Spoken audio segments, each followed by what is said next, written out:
Tapos na ang pila. May nanalo na pinagyabang na ni Piang si Jane, yang lumalakas ang loob Smith.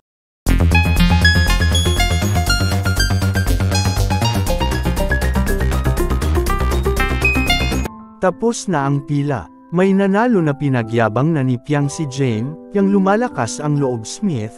Pinapakita talaga sa mga taong bayan ang kahalagahan ng kanyang best boyfriend. Pinagyabang na ang larawan na nasa likid ng phone case ang pamangkin ni Jane at sa Jane. Komento pa nga ng ilang netizen. Guys, endgame na may nanalo na. Kasi kahit SI Melay nilayag ang Jane Fiang. Tas may caption pa na the chemistry. Sana wag na kayo magtampo kay Fiang kasi sa kay Jane talaga siya comfortable. Nung una pa lang alam ko na siya ang mananalo, dahil hindi siya ma-evict kahit panay nakasali siya sa eviction. Ang galing niya kitang kumuha ng atensyon ng mga nanonood.